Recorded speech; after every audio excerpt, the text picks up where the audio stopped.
자, 호두 품종은 참 많습니다. 얘 봐요. 얘는 정상적으로 2개죠. 얘는 어때요?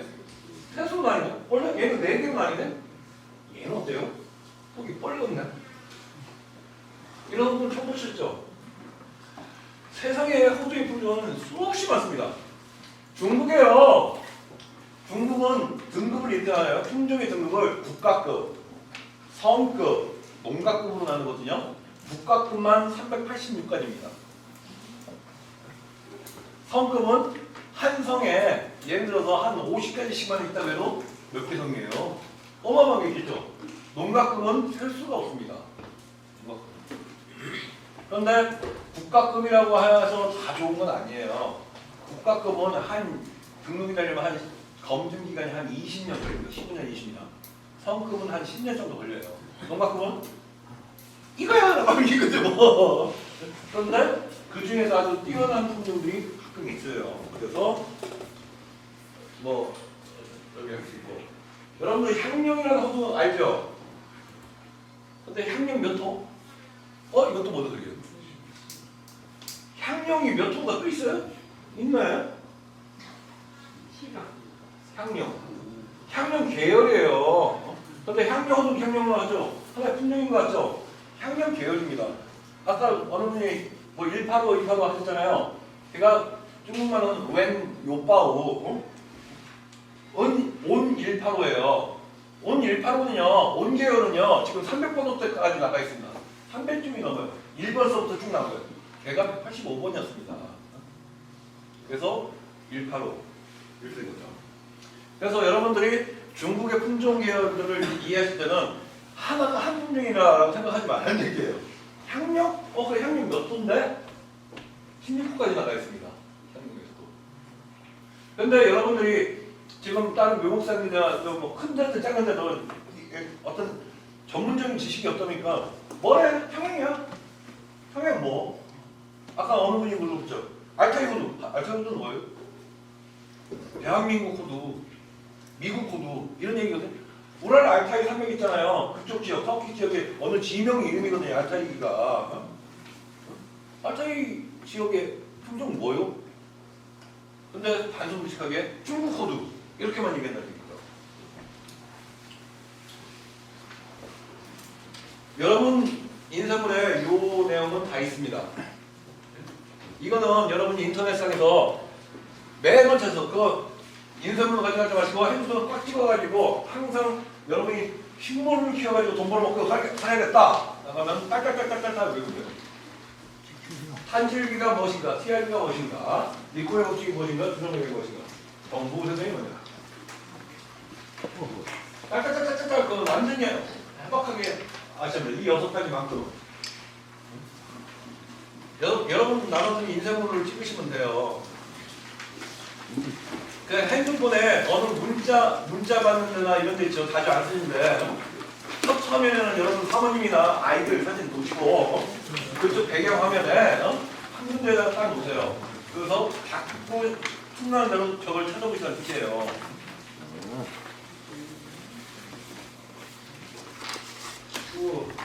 한질비는 질소킨, 플레잉에서 먹은 거 갖다가 이파리에서 탄수화물로 만드는 비율을 얘기해 주는 겁니다. 광합성 양과 질소키 양. 이거 뭐 인터넷에 카페에도 다 올라 있는 내용입니다. 넘어갈게요. 한질비를 조절하는 것은 식물이 양분을 먹는 것은 우리가 스테이크 잘라서 막 먹듯이 이렇게 먹는 게 아니라 물을 통해서 물의 용해에 대해서 동시에 같이 먹게 되죠. 즉 식물체는 토양에 있는 양분을 수분으로 조절해 줄 수 있다는 얘기예요. 얘를 좀 양분이 덜 들어가게 하겠어라고 해야겠어라고 하면 수분을 말려버리면은 덜 먹는다. 이해되죠? 물로 조절해 줄 수 있다. 단순으로 해주면은 분화. 그러니까 후분하면 5월 내지 6월 정도에 5, 6월 정도에 이제 화합분화가 이루어지거든요.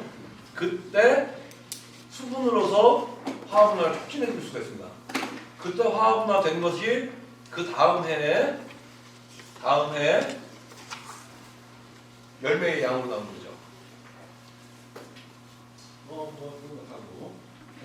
뻔한 얘기들이고요. 이걸 보시면 제가 아까 말씀드린 나무가 하늘 보고 있으면 길이가 막 서로 경쟁하면서 영양생장이 치우치고 처지면 아 나 졌구나 나 늦었구나 그러면서 생식생장으로 전환한다. 열매가 커지고 자라진다. 이게 리코메 법칙이에요. 그래서 일부러 막 여러 가지 방법으로 끌어내리는 것이죠. 이로 기계만 생겨나는 거예요. 자, 분지각을 내기 위해서 이거 이쑤시개입니다. 이쑤시개. 아예 줄기가 딱 펴고 발아에서 나올 때 있잖아요. 그때 분지각을 벌리기 위해서 이쑤시개를 쓰는데 이쑤시개 중에 대나무로 된 거 있죠. 양쪽 뾰족한 거. 굉장히 유리합니다. 한 가지 주의할 거는 저 이제 꽂으실 때 잘못 당기면 찢어지잖아요. 아주 연약해서 항상 이렇게 쓰면 검지로 딱 해서 받쳐주십시오. 받쳐준 다음에 살짝 당기는 거예요. 이 나무에다가 꼭 찌르고 꼭 찌르고 놓으시면은 안 찢어집니다. 이렇게 분지각을 잡아준다. 분지각을 잡을 때 지나치게 90도 이상 너무 과하게 하려고 하지 마세요. 조금만 더 벌려도 됩니다. 60도 정도만 해도 충분해요. 자, 요거는 설명을 합니다. 얘는 제거. 배상지라고 하죠. 배상지. 위에 있는 거는 도장지가 될 확률이 높아요. 제거. 중간에서 아래쪽에 옆면 있죠. 여기 있는 애들은 써먹을 만한 애들. 얘네들이 제일 좋고, 얘는 반드시 제거입니다. 여기서 또 호두나무에 다른 나무와 또 완벽히 다른 수평이 나타납니다. 1번, 2번. 나중에 1번 가지와 2번 가지 중에 어떤 놈이 이길까요? 1번이 이기죠? 그러면 여기에 이렇게 3번. 나중에 이 셋 중에 어떤 가지가 이길까요? 네? 3번. 나무 키워보셨습니까? 어떤 가지가 이깁니까? 네? 다 잘 살아요? 호두나무는 배하지가 반드시 이깁니다. 밑에 가지가 반드시 이겨요. 다른 나무들은 다 1번이 맞아요. 1번이. 그런데 호두나무만큼은요, 다른 나무하고 다른 특성이 바로 이거예요. 전지전적으로 하는 거 여러분들이 할 때 얘도 없애야겠지만 얘보다 더 무서운 게 얘입니다. 배하지가 여러분들 그런 얘기 있죠. 호두나무는 전지전적 안 해도 되라는 얘기 있죠. 지가 알아서 수용 잡아. 그게 뭐냐면은 처음에는 나무가 지 맘대로 이렇게 생겼었어요. 이렇게 쬐까는 게 나오잖아요. 얘 자체가 고사해서 들어갑니다. 그러면 얘가 이렇게 됐죠. 또 배하지가 또 하나 나와. 얘가 쭉 자라고 얘는 고사합니다. 지가 수용 잡고 있잖아요. 그죠? 그래서 호두나무는 전지전적 안 해도 되라는 말이 나오는 거예요. 지가 알아서 수용 잡는다고. 근데 이걸 다시 역으로 얘기하면 뭐가 되냐. 여러분들이 딱 해서 분지를 막 시켰어요. 막 분지시켜가지고 결과지 단을 하나 만들었어. 근데 여기서 배하지가 하나 딱 나왔어. 얘를 만드는데 3년이 걸렸어. 얘 하나 그냥 놓으면은 이 자체, 열매를 맺을 그 결과지 단 있잖아요. 묶음. 그게 통째로 다 없어진다는 겁니다. 이해되시죠? 네. 그래서 이걸 다시 만들려고 하면은 또 몇 년이 걸리는 거예요. 호두나무는 밑에까지가 더 세게 자란다. 강하게 자란다. 여러분들이 리코메 법칙을 위해서 막 이렇게 막 사과하신대요. 막 거꾸로 내리잖아요. 그런데 호두나무는 90도 이상 내리지 마십시오. 90도 이하로 쳐주면은 소멸될 수가 있습니다. 가지가 말라 들어갈 수가 있어요. 쇠약해지기 때문에 90도 이상 내리지 말아라. 자, 이제 주동관계. 제가 주근이 있잖아요. 1등. 굵기 비율은 아까 설명해줬죠. 골격지가 있는 것은 10대 3에서 8대 2. 요즘 아예 골격지 자체도 없는 것은 9대 1로 잡아라. 여기서 5대 5가 돼버리면은 그때부터는 인건비가 상승하고 무지하게 머리가 아파진다. 아까 그림 그려서 설명을 해드렸어요. 노동력 시간 낭비라고 했죠. TRB. 호두나무, 도시성 호두나무는 TRB가 불일치한다고 했죠. 1년차에서 5대1, 2년차에 3대1, 평생 1.9대1. 다 설명한 거고. 정부세성.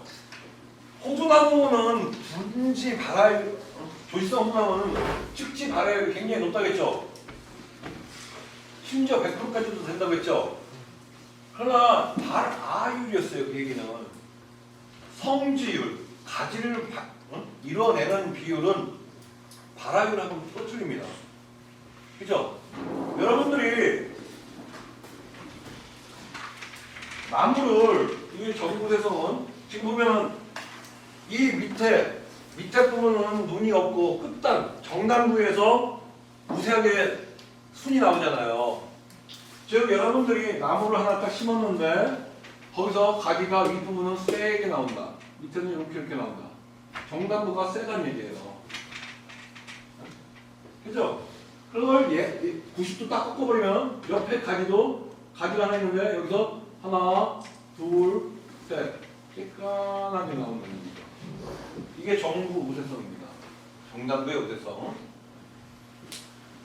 그때 여러분들이 이 정단부를 억제시켜주지 않으면 많은 손해를 보시게 된 거예요. 물론 키를 키울 때는 촉진해서 빨리 키워야죠. 아까 얘기했듯이 얘네들은 다 없애버리고 쬐깐만 남겨놓고 얘네들도 마찬가지로 얘네는 옆에는 딱 빨리 잘라버려야죠. 아예 한번 잘라버려야죠. 이런 식으로 분질을 시켜야 합니다. 좀 이따 다시 한번 나오니까 이게 정보세성이에요. 이런 식 얘기입니다. 자, 이거 세게 나가죠. 이게 만일 얘네를 이게 저희 가셨는데, 자 이게 얘네는 자랐어요. 얘네만 그냥 놓으면은 얘네는 소멸돼요. 발화를 했어도 소멸됩니다. 그렇기 때문에 위를 빨리빨리 정리를 해준다. 순직기를 해준다는 얘기예요. 반발성. 나무 뚝 잘랐어요. 그랬더니 막 이렇게 막 온갖 사방팔방 이게 반발하는 겁니다.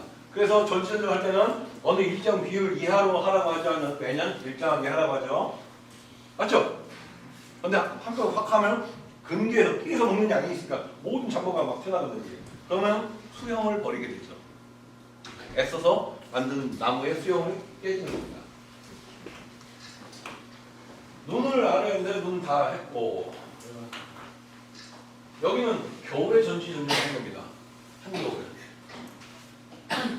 겨울전정, 봄, 가을 전정, 여름 전정 있는데 전정 어느 때나 다 해도 되는데 딱 두 가지 시기만 피하시면 됩니다.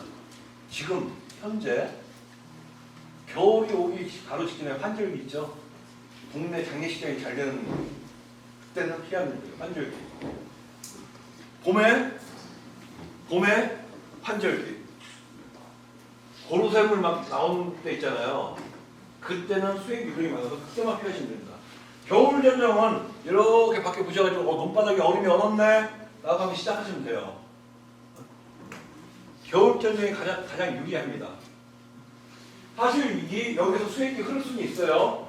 한데 수액이 흘러도 여기는 약간의 미개한 원소만 있지 뭐 대단한 피해가 없어요. 그런데 이른 봄에 전정을 하시다가 수액이 흐르지 않습니까? 그럼 그때는 피해가 좀 막 심해집니다. 왜냐? 양분의 피해가 아니라 이 목질부에 수액이 흐르니까 수분이 있으니까요. 그러면 어떤 게 발생이 돼요? 세균이 발생이 되죠. 공기 중에 있는 세균들이 거기서 번식을 하게 되죠. 세균 감염이 심해져서 간병률이 높아집니다. 겨울에는요 그게 없어요. 그래서 겨울전쟁이 훨씬 보기도 좋고 모든 공격이 다 보이니까 좋습니다. 여름에 봄전쟁은 언제 시작하느냐라고 아까 질문해서 새순이 자라서 나서 10cm 이후에는 10cm가 자라났으면 그 이후에 아무리 잘라도 수액이 흐르지 않습니다.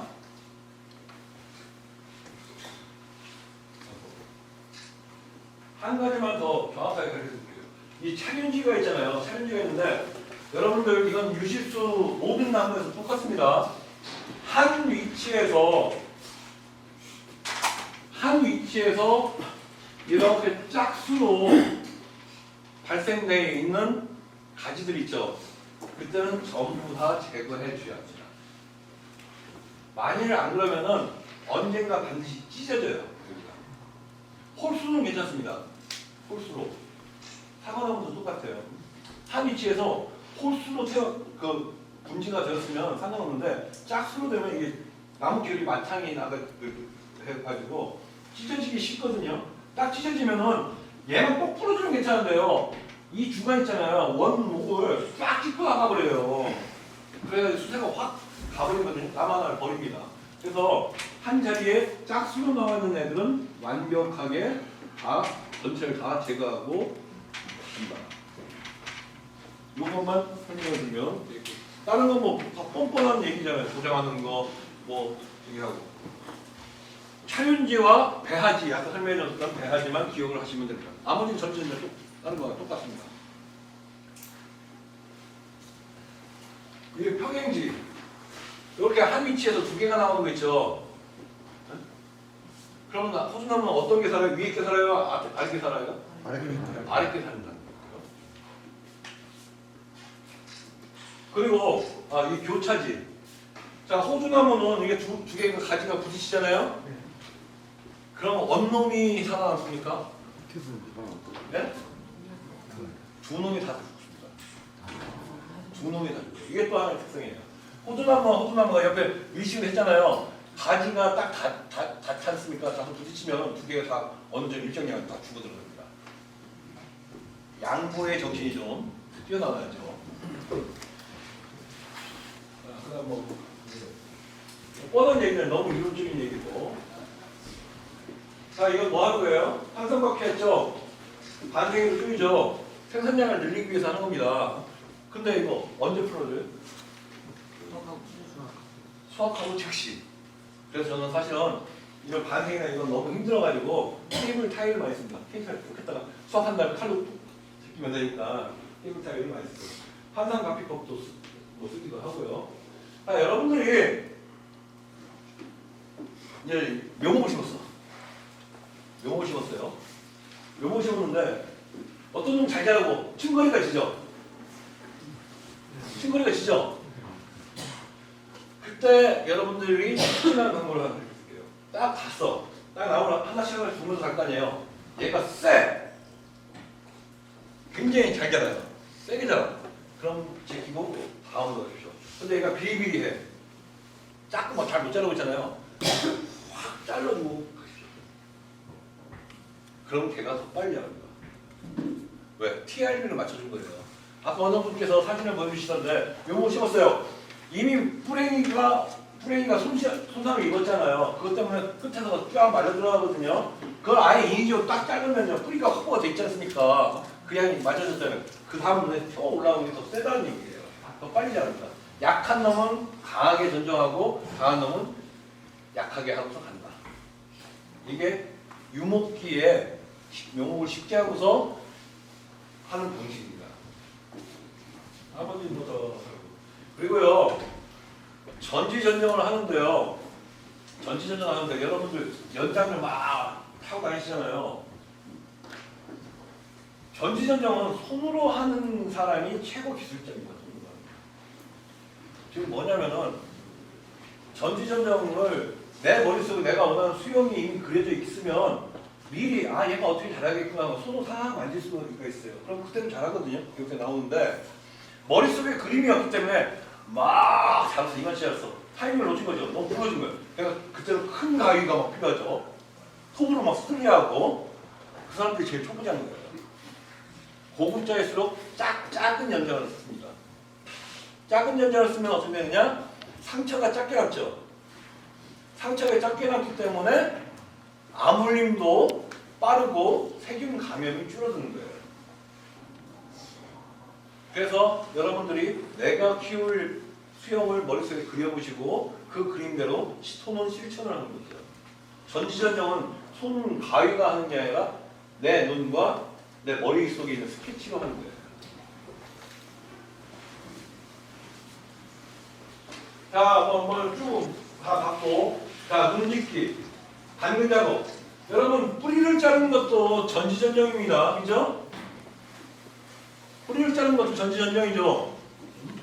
당근 작업, 눈 짓기, 손 짓기, 절단, 저격, 격파, 적과, 당근, 라지, 나지, 염지. 라지는 뭐고 나지는 뭐고 염지는 뭐냐? 라지가 뭐고? 자, 여러분들 전지전정이라고 하는데요. 처음 오셨나요? 예. 전지전정의 차이점.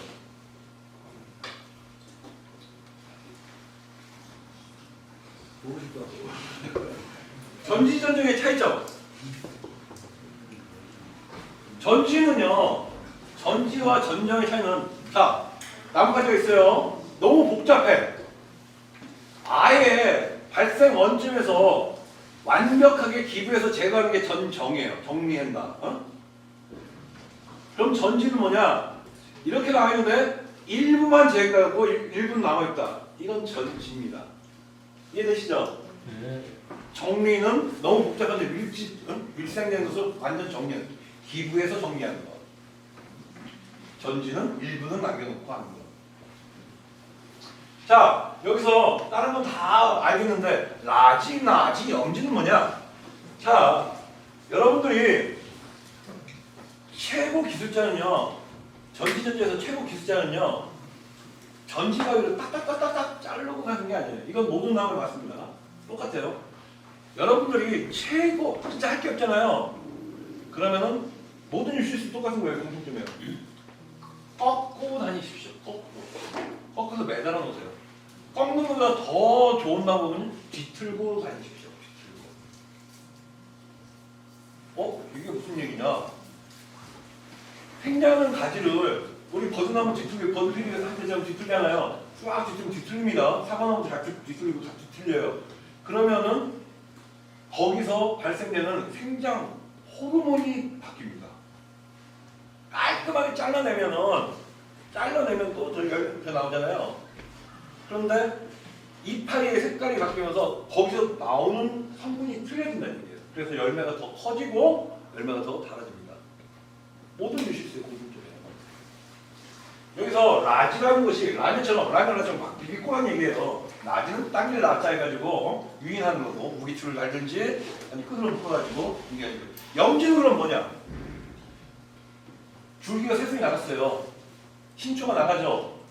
얘를 갖다가 가위로 자르는 게 아니라 니퍼 있죠. 농로이즈 니퍼 같은 걸로 으깨버리는 겁니다.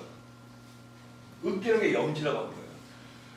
수박농사 적으신 분들은 아시겠는데 수박순이 한 바퀴 돌려서 열매 매달고 쑥을 시키고 다 해서 끝에 딱 닿으면 어떻게 돼요? 순을 잘라버리는 사람이 있고 으깨버리는 사람이 있죠. 으깨는 것이 더 효과가 좋습니다. 이 얘기는 뭐냐?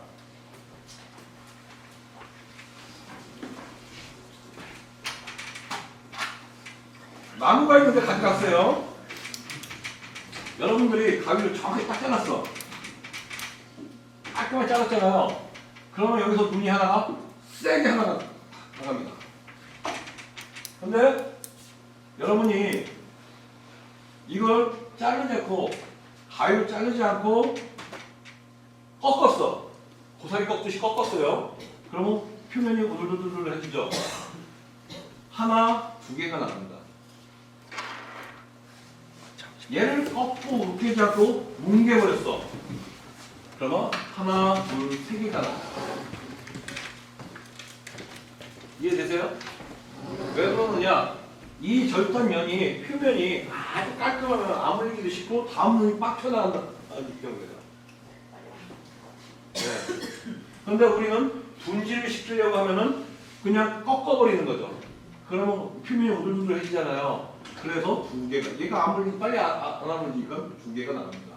아까 어느 분께서 내가 목표 수비에 닿았는데 이것을 어떻게 할까요? 이거 뒤틀어가지고 뒤틀어가지고 묶어놓으면 돼요. 근데 그게 귀찮다라고 하면은 딱 올라갔죠. 가위로 잘라도 됩니다. 자르는데 한 번 더 잘라줘야 해요. 어떻게? 이걸 딱 세로로 잘라줘요. 쪼개놔라. 아물리기가 힘들잖아요. 슬슬 말로 들어가서 얘 옆에 눈이 안 나온다는 얘기예요. 이해되시죠? 이런 타입이 있는 거예요. 그리고 이따가 나올 얘기인데 미리 말씀을 드릴게요. 이파리가 있어요. 이파리가 처음에 봄의 색깔은 연두색이죠. 그 다음에는 진한 초록색이 되죠. 그 다음에는 낙엽이 색깔이 되죠. 똑같은 햇빛을 받고서 이파리의 색깔이 다르면은 만들어내는 성분도 틀려지죠. 그래서 연두색일 때는 뭘 많이 만들어내요? 자람을 촉진하는, 자람을 길게 자라는 것을 만들어냅니다. 초록색일 때는 양분, 탄수화물을 많이 만들어내요. 낙엽의 색깔로 갈 때는 이제 내가 겨울 이제 맞이하는구나. 그때는 SLD, 즉 열매를 팽창시키고 내년도에 눈을 갖다가 발을 촉진을 시키고 당도를 높이는 그런 성분을 많이 만듭니다. 그러면은 이파리의 색깔을 갖다가 연두색에서 초록색계를 넘어뛰면 어떻게 될까요? 넘어뛸 수 있겠죠? 그래서 지금 꺾어놓으라고 하고 뒤집으라고 하고 으깨라고 하는 거예요. 그죠? 보기는 싫어. 나무에 막 낙엽이 매달려 있으니까 보기 싫죠? 한데 효능은 좋다. 손 버리면 그게 최고지 뭐. 그죠? 열매가 당도가 올라가고 더 커지고 그게 바로 전지전적입니다. 그런데 여러분들 교육 때마다 그때마다 진도가 조금씩 업그레이드 됩니다. 사실은. 왜냐면 우리 박 선생님 거의 10번을 했죠. 그래요. 계속 우리 교육생들의 교육을 받으시는 분들 수준이 올라가기 때문에 계속 업그레이드가 되고 있습니다. 그렇기 때문에 이제 나중에라도 여기 꼭 못 오셔도 동영상을 보시라는 얘기예요. 그러면 몇 가지 더 추가돼가지고 업그레이드 시켜드립니다. 그리고 유튜브에다가 하나씩 지금 오늘은 여러분들은 대략적인 맥만 읽고 가시면 돼요. 또 유튜브에다가 한 달락씩 자세히 좀 깊이 들어가는 시간을 해가지고 계속해서 올려드릴 테니까 구독 신청을 해보시고 몇 분 해서 가시면 돼요. 적심은 이렇게 적심이라고 이렇게 아주 연할 때 보살이 꺾입니다. 이 적심을 잘 해주시면 좋다.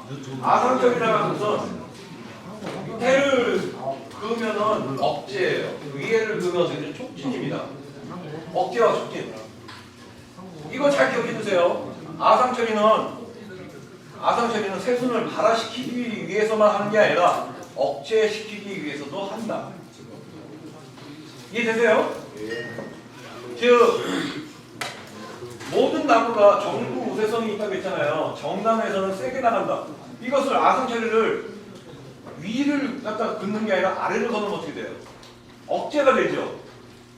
아래쪽에 있는 하부 쪽에 있는 애들은 윗부분을 갖다 걷으면은 촉진이 되고, 그죠? 억제와 촉진 이 다르게 쓸 수 있다.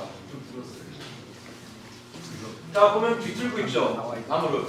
나무를 뒤틀어주는 거 굉장히 좋은 방법입니다. 여러분들의 가지가 너무 막 모자라서 세게 나가요. 위치도 좋고 한데 조금 속도 조절을 하고 싶어. 나무를 보면은 나무의 정단부가 우세하게 나가기 때문에 조용히 하세요. 조용해요. 정단부가 세게 나가기 때문에 얘를 갖다가 조절을 해주는 거예요. 한쪽이 세게 나가지 않습니까? 걔를 갖다 싹 뒤틀어주면 어떻게 돼요? 억제가 되겠죠. 그 에너지가 양분이 다른 데서 세게 나가겠죠. 밸런스, 속도를 맞춰줄 수가 있다는 얘기예요. 이 방법으로. 여러분들이 예를 들어서 아까 5대 5의 나무는 굉장히 나쁘다라고 했어요. 근데 이렇게 보면은 얘와 얘가 5대 5라고 하자 생각을 해보자고요. 이 나무도 굉장히 나쁜 나무죠. 근데 얘를 제거하는 위치나 높이나 이게 방향이나 너무너무 좋아. 그러면 얘를 갖다가 두께 조절을 어떻게 해줄 것이냐? 어떻게 해서요? 같이 밑을 아상줄이요? 바지 아상줄이 뒤틀고 이파리를 싹 합니다. 저격체를 해줍니다. 그럼 얘가 저격된 동안에는 살아있어요. 그 잠부가에서 또 다시 눈이 나올 거 아니에요. 이파리가 나올 거 아니에요. 그때까지는 굵기가 크죠? 얘는 상대적으로 더 굵어지죠? 그죠? 5대 5에서 6대 4가 됐네? 한 번 더 해줘요. 그럼 어떻게 돼요? 7대 3으로 내려갔네? 한 번 더 해주면 8대 2로 내려갔네? 그죠? 굵기도 내가 조절을 해줄 수 있다는 얘기예요. 이해되시죠? 그리고 여러분들 나무가 판에 자랐어. 여기서 딱 멈춰섰어요. 그 다음 자랐어. 그죠? 이게 연차점이라는 겁니다. 여러분들 이 나무가 줄기가 있는데 여기 공간이 졌어. 그래서 얘가 좀 빨리 나갔으면 좋겠어. 그럴 때는 연차점 안에서 잘라주면은 빨리 나갑니다. 연차점 밖에서 자르면 살짝 브레이크를 살짝 밟은 거예요. 천천히 자라잖아요. 연차점을 정확하게 쏙 잘라버리면 파킹 브레이크 거의 멈춥니다. 파킹 브레이크를 완벽하게 주고 싶다. 그러면 연차점을 정확하게 자르고서 여기를 딱 한 번 더 잘라주는 거예요. 그러면 멈춥니다. 즉 생장도 조절을 할 수 있다는 얘기죠. 그래서 여러분이 이런 테크닉을 좀 이해하시면 좋다. 역시 여러분들 도시성 호두나무는요, 아까 질문하셨을 때 3차 생장이 있다고 했죠. 1차 바라기, 무르기를 이제 막 4월달 정도에 이제 막 바라하잖아요. 1차 생장 막 하죠. 그러다가 2차 생장, 열매 막 수분하고 2차 생장을 해요. 그러다가 여름에 한여름 만나서 잠깐 휴면을 했다가 휴면기를 지나고서 3차 생장이 나옵니다. 9월 말 좀 9월 초 많이 3차 생장 하거든요. 그 가지들은 쓸모가 없어요. 그리고 동해를 익힙니다. 그래서 여러분들이 8월 말 정도에는 특히 여러분들 유명기일 때 막 묘목을 막 키우고 있을 때 있잖아요. 그때는 8월 말 늦어도 9월 초에는 적심을 다 해줘라. 적심을 해줘야 목지나 숙화가 더 촉진되고 그리고서 동해를 안 입는다. 그리고 그 이후에 나오는 새수는 그해 겨울에 다 말라 죽으니 얼어 죽거나 말라 죽으니 걔들은 다 쓸모없는 것이다. 그 걔들은 겨울에 없애든지 이듬해 봄에 없애줘라. 8월 말에 꼭 해주셔야 해요. 적심을. 이렇게 분지를 시키죠. 한번 해서 분지시켜서 또 여기 또 분지시켰죠. 또 분지시킵니다. 다 분지시켜서 결과지 단을 만드는 거예요. 8월 중순, 적심 8월 중순 이 정도예요. 적심을 한번 했더니 여기가 어떻게 됐어요? 살짝 막히죠. 그래서 얘는 말로 올지언정 동해를 입을지언정 요 아래는 피해가 없다는 얘기예요. 그때까지 다른 겁니다. 연차점 설명했고요. 자, 연두색은 촉진, 생장을 촉진하는 거. 녹색은 부피팽창, 탄수화물이죠. 그죠? 낙엽의 색깔은 억제예요. 그래서 억제시키면서 내년도 눈에 아까 설명했으니까요. 그대로 관은 크게 해주고 밝게 해주고 내년도 눈은 더 팽창시켜주고 수성시켜주고 여러분들이 가장 좋은 전지전능은 뭐냐면은 뒤틀고 꺾고 다니는 거예요. 아무것도 안 하시고 여러분들이 뚝뚝뚝뚝 이건 모든 유지수입니다. 뚝뚝뚝뚝 꺾고 다니든지 뚝뚝뚝 뒤틀고 다니든지 그것만 해주셔도 훌륭한 전지전능이다. 해보세요. 생산 내용이 차이가 납니다. 이건 미국 자료에서 나온 거였죠. 실제로 한 것을 보여드릴게요. 얘가 처음 면목을 심었어요. 근데 얘가 생명이 좀 부진했습니다. 그래서 지금 독세풀이 잘하고 있는데, 그래서 제가 뭘 했느냐? 빨리 다 제거해버렸죠. 툭툭 잘라버렸죠. 그랬더니 어떻게 되게요? 짧게 자라던 녀석이 갑자기 마루가 길게 졌죠. 네? 연두색 것은, 연두색 이파리는 생장을 촉진하는 호르몬이 있기 때문에, 그래서 독세풀보다 확 피어올라서 프렌치지 않고 자랐죠. 이게 촉진한 거예요. 이파리를 잘랐는데 오히려 더 생장을 촉진된 거죠. 이런 얘기를 하는 겁니다.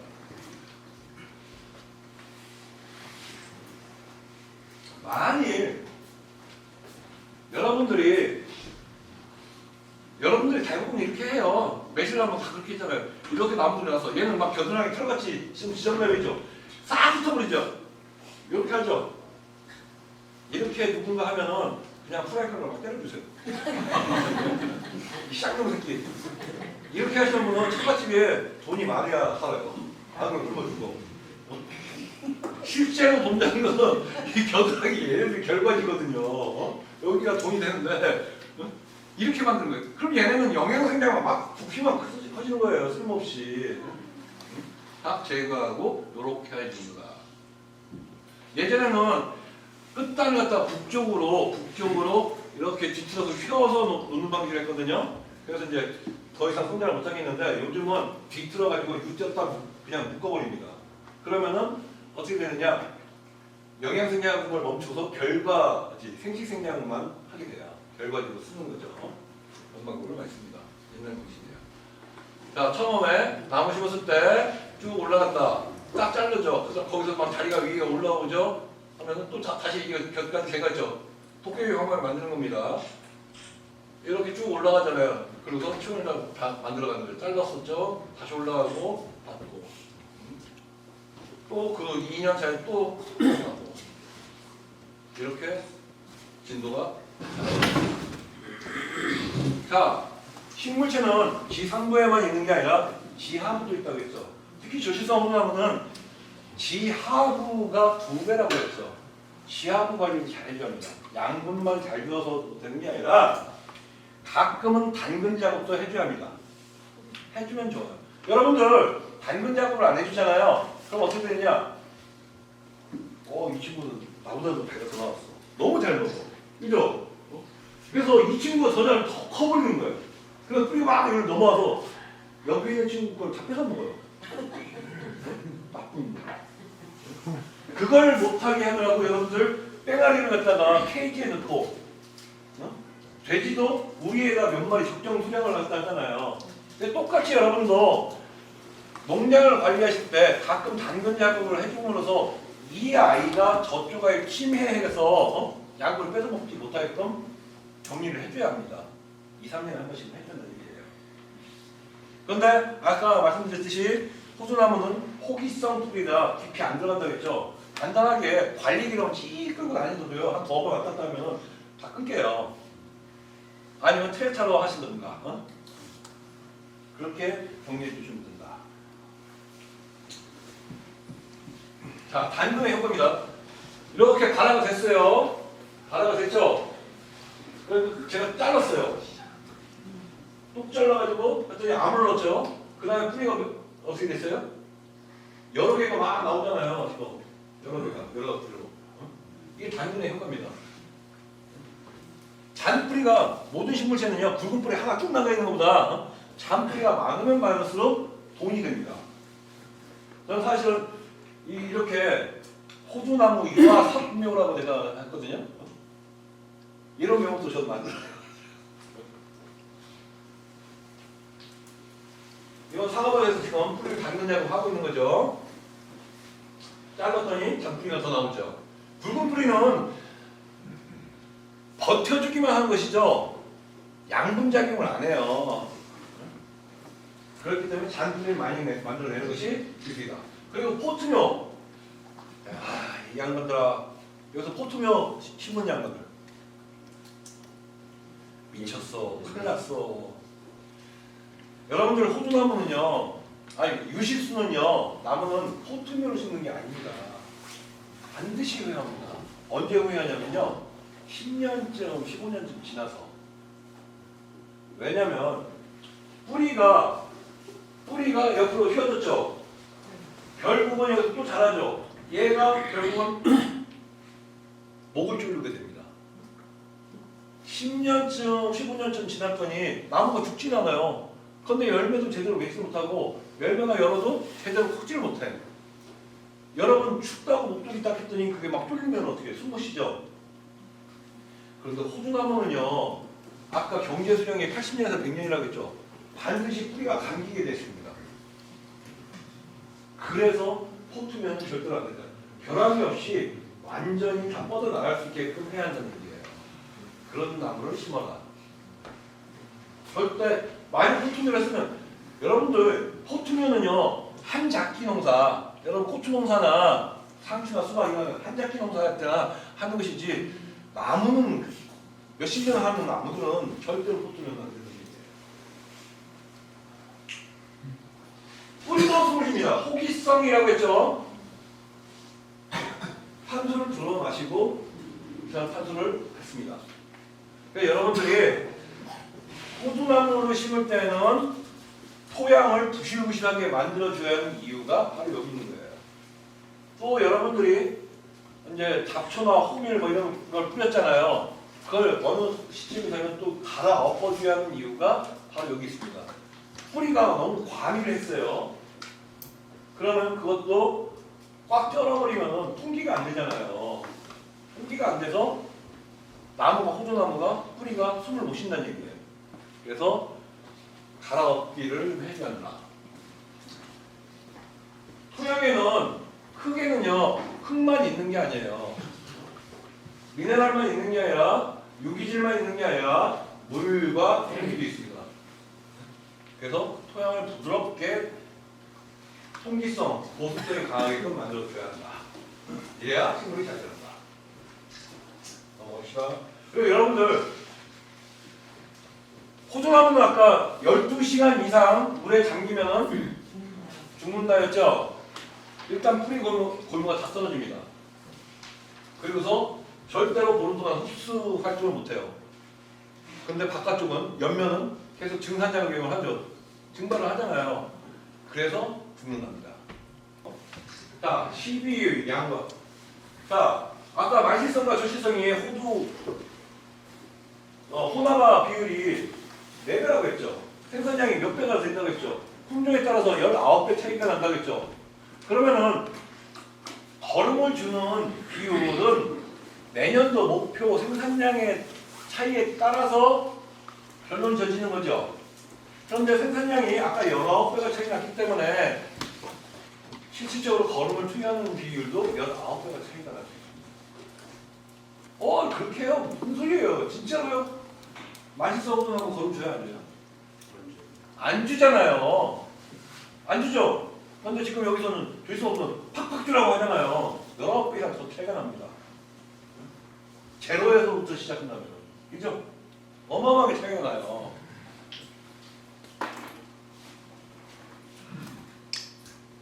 그래서 이 사람들은 똥꼬를 갖다가 막 퍼다가 넣어주죠. 이건 저희가 하는 거예요. 막 풀을 키웠다가 갈아엎기를 해주는 겁니다.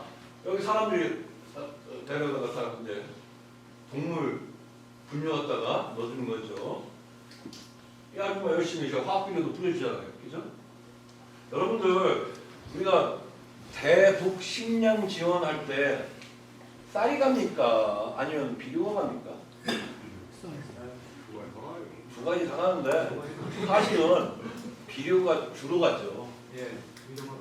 비료가 많이 가죠. 그냥 화학비료입니다. 여러분들이요, 화학비료 없으면요, 우리나라 이거 굶어 죽어요. 우리나라. 화학비료가 나쁜 게 아닙니다. 다만 과용하게 되면 이제 토양이 경화되거나 뭐 염도가 높아져가지고 수질이 나는 거죠. 화학비료를 지나치게 많이 넣으면요, 어떤 문제가 생기느냐? 넣는 건 쉬워요. 넣는 거 쉽죠? 풀어주면 되죠. 스스로 갈아 엎어주면 되잖아요. 근데 빼내는 건 어떨 건데요? 과하게 들어갔어. 빼내는 건 어떨 거예요? 그거 빨아요? 못 빨잖아요. 그래서 힘든 겁니다. 과용하지 말고 조금씩 자주 넣어줘라 라고 말씀드립니다. 이런 식으로 고랑하고서 넣어주는 거죠. 1년, 2년 차, 3년 차 하면서. 그럼 저희들도 처음에 묘목 심었다가 그 위에 또 거울 갖다 막 놓고 있죠. 다비성인 걸 알았기 때문에 팍팍 갖다 놨습니다. 저희들 가꿀 때, 묘목 가꿀 때요. 진짜 남들이 막 발을 탁 타고 막 이게 무슨 데가 아니야. 그런 거 안 됐어요. 그런 빨간 있으면 제출하고 여러분들 호두나무 키우시면서 제초제 쓰시려면 아예 호두나무를 심지 마세요. 왜 그러냐면 아까 호두나무는 호기성이라고 했죠. 호기성, 천근성으로 이해하라고 했죠. 제초제 뿌리는 순간 바로 다 죽습니다. 호기성, 천근성 나무들은 제초제에 굉장히 약해요. 어이, 왜 그러세요? 땅 위에다 뿌리면 땅 속에 있는 게 왜 죽어요? 천만에 만만에 푼떡이에요. 여러분들 대지 땅은 숨을 쉽니까 안 쉽니까? 하루에 몇 번 쉬어요? 네? 하루에 몇 번 쉬어요? 숨 막히면 쉬겠죠. 에이, 공갈. 딱 하루에 한 번씩입니다. 하루에 한 번 대지는 숨을 쉬고 있습니다. 언제? 해가 딱 뜨잖아요. 햇빛이 쏴서 복사열이 발생되죠. 그래서 공기가 팽창하게 되죠. 열이 받으니까 팽창하죠. 그때는 공기가 팽창해서 밖으로 나옵니다. 후 하고 손을 뱉죠. 해가 딱 지면 어떻게 돼요? 냉각이 되죠. 냉각이 되면서 들어마셔요. 이해되십니까? 하루에 한 번씩 딱 숨을 쉬어요. 그때 제초제 성분이 지면에 있던 것이 요만큼 빨려 들어갔어. 그 다음날 또 다시 요만큼 빨려 들어가. 그 다음날 요만큼 빨려 들어가. 금방 한 병 들어가는 거 금방이죠. 그죠? 호두나무 금방 좋습니다. 그러면은 어떤 게 좋냐? 풀을 좀 키워요. 키우고서 물리적 방식으로 기계로 해서 비는 게 제일 좋습니다. 왜? 그러면 유기질 함량도 늘어나고 공기 중에 수분도 내고 보수를 할 수가 있고 관수까지 된다고 했잖아요. 그죠? 그런데 나는 도저히 그거 못해. 도저히 못하시는 분 계시잖아요. 예초기 벨라고 했더니 돌멩이들이 땡땡 오르는데 막 땅땅 일어나 죽겠어. 그런 분 계시죠? 예. 어떻게 하시느냐? 이거 어때요? 풀이 아주 연할 때, 아주 어렸을 때 있잖아요. 그때 아예 제초제가 아니라 요소 있죠, 요소. 요소를 진하게 탑니다. 그래서 아주 진하게 타가지고 제일 더울 때, 점심 먹고 막 그럴 때 있잖아요. 먹고 나서 샤샤샤샤샤 뿌려줍니다. 그럼 어떻게 돼요? 여러분 깨 싣고서 요소 한번 잘못 뿌리면 어떻게 돼요? 콜라를 다 타버리죠. 그걸 역으로 이용하는 겁니다. 역으로 이용.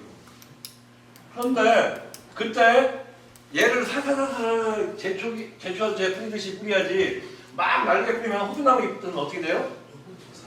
호두나무 이파리도 다 죽죠. 묻은 데는. 이 방식으로 하면요. 여러분 예초기로 빈 것보다 더 오랫동안 풀이 안 납니다. 왠지 아세요? 예초기는 땅 위에 면만 잘라냈잖아요. 근데 이거 타죽은 놈은 뿌리도 죽었거든. 그죠? 풀이 더 안 나요. 더 오랫동안 안 납니다. 1년에 한 3번만 해주면요. 뿌려주면은 맨 땅에 헤딩이 되는 거죠. 이제. 그래서 제초제는 쓰지 말아라. 그러면 지금 그런 식으로 요소, 질소를 갖다가 질소기를 넣으면은 얘네들이 과성량하는 건 아니냐? 라고 할 수 있죠. 아니에요. 식물체가 딱 타들어가면서 있죠. 말랐죠. 그 요소기를 그대로 지가 빨아당깁니다. 저기 여러분들 이제 농사 접으신 분들 알 텐데 여러분들 유기질 많이 넣는다고 했잖아요. 저 볕단 묶어가지고 하우스나 이런 데는 확 많이 넣었어요. 그러면은 갑자기 어떤 현상이 나타나나요? 절비 현상이 나타나죠. 왜? 토양 속에 있는 양분들 있잖아요. 걔가 건조가 그냥 쭉 빨아갑니다. 이해되죠? 그리고 걔가 부숙되면서 천천히 내뱉는 거죠. 이제. 그래서 이렇게 요소를 뿌려도 그 건조가 흡수를 했기 때문에 전혀 피해가 없습니다. 그리고서 자기가 부숙이 되면서 천천히 뱉어주는 거죠. 그럼 화학 비료만으로도 농사를 질 수 있을까요? 없을까요? 있어요. 네? 완벽하게 질 수 있습니다. 화학 비료만으로도 조정하면 되지만 너무 강하면 여러분들 수경재배 하잖아요. 네? 수경재배 하잖아요. 거기 화학성분을 다 하지 않습니까? 그런데 문제는 뭐예요? 여러분들 땅속에다가 그 성분이 어느 순간 딱 떨어졌어. 화학 비료만 쓰다가 딱 떨어졌어. 그 생각한 생리 현상이 확 바뀌어버리죠. 그래서 유기질이라는 걸 넣어주는 거예요. 유기질을 아주 천천히 뱉어주거든요. 스프링 작용을, 완충 작용을 해준다는 얘기죠. 그래서 유기질을 많이 넣어주시면 좋습니다. 경해충. 이렇게 과의 표면이 검은색이 되는 순간 걔는 쭉정이가 될 확률이 높습니다. 면적이 넓어지면 넓어질수록 쭉정이가 되죠. 이렇게 까매지면요. 그런 것이 뭐냐? 탄저병이 있죠. 탄저병. 원래는 탄저균이 우리나라에 있는 탄저균은요 6가지밖에 없어요. 뭐 탄저균이 6가지요? 6가지입니다. 그래서 여러분들이 탄저약을 쓸 때 고추농사에서 들어간 거예요. 탄저약을 쓰겠다고 하면요 탄저약도 그 균대로 6가지가 있어야 합니다. 그걸 가지고서 일부에 시험을 해보는 거예요. 그럼 딱 맞는 그 약이 있어요. 걔를 뿌려줘야지 다른 약 뿌려가지고 탄저균이 안 잡혀요. 탄저균은 우리나라에 6가지가 있다. 그럼 약의 성분도 6가지가 있어야 한다. 호수나무도 마찬가지입니다. 탄저균은 나무나 식물체에 있는 게 원래는 거기에 있는 게 아니죠. 땅 속에 있죠. 땅 속에 있던 애가 올라온 겁니다.